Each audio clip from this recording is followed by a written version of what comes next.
नमस्कार बंधुरा आज बनाबो आमी पुঁই শাকের बीजेर रेसिपि। तो प्रथमेই आमी देखो पुঁই শাকের बीजगुलोके आमी तुले निয়েছি सुंदर करे একটা ঝুড়িতে আর একদম কচি। এগুলো দেখো, এটা দেখতে যতটা ভালো লাগছে খেতেও কিন্তু বেশ সুন্দর লাগবে। তো এগুলোকে এমনি হালকা আমি বাইরে থেকে ধুয়ে নিয়ে যাচ্ছি আর পরে ঘরে গিয়ে ভালো করে ধুয়ে পরিষ্কার করে কেটে নেব। এই বীজটা যখন পেকে যায় লাল লাল হয়ে যায় তখন ওই বীজটাও কিন্তু অন্যরকম ভাবে একটা রেসিপি বানানো যায় আর ওটাও খেতে বেশ ভালো লাগে। দুটো দু রকম লাগে খেতে, এই কচিটা এক রকমের স্বাদ, আবার পেকে গেলে ওটা দিয়ে একটা রেসিপি বানানো যায়, ওটাও কিন্তু অন্য রকমের স্বাদ। তো আমি ঘরে নিয়ে এসে ভালো করে ধুয়ে পরিষ্কার করে কেটে নিয়েছি দেখো, আর একদম ঝুরঝুরে ভাবে কেটে নিয়েছি। দেখো কি সুন্দর এরকম করে। আর এতে আমি দেব ছোট ছোট টুকরা টুকরা করে আলু কেটে নিয়েছি এগুলোকে। তো গরম তেলের উপরে একটু সামান্য হলুদ দিয়ে তারপর আলুগুলোকে দিয়ে আমি আলুগুলোকে একটু ভেজে তারপর আলুগুলোকে তুলে নেব।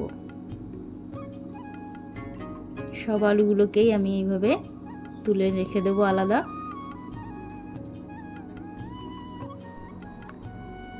এরপর আলুগুলো তুলে নিয়ে এই তেলের উপরেই দিয়ে দেব কালো জিরে ফোড়ন,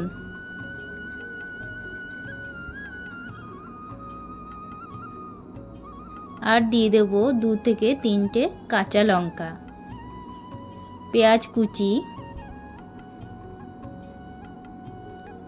আর সামান্য হলুদ।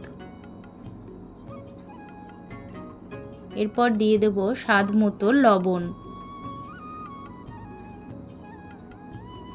এরপর দিয়ে দেব পুঁই শাকের বীজগুলোকে।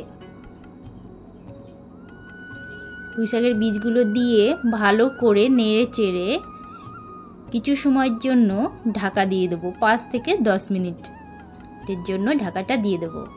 এরপর ঢাকাটা তুলে নেব 5 থেকে 10 মিনিট পর।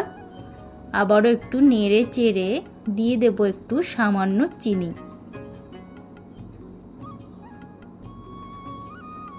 এবার দিয়ে দেব ভেজে রাখা আলুগুলোকে।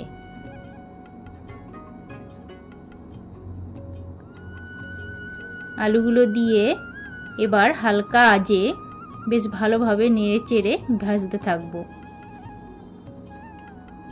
এইভাবে হালকা আঁচে নেড়ে চেড়ে ভেজে নেব। এরপর ঠিক এরকম লাল হয়ে এলে এটাকে নামিয়ে নেব। তো আজকের এই পুঁই শাকের বীজের রেসিপিটা তোমাদের কেমন লাগলো? যদি ভালো লেগে থাকে তাহলে একটা লাইক কমেন্ট অবশ্যই করবে আর আমার পাশে থাকবে। তো তোমরা সবাই ভালো থেকো, সুস্থ থেকো। আবার দেখা হবে অন্য কোনো রেসিপি নিয়ে। আজকের মতো টাটা।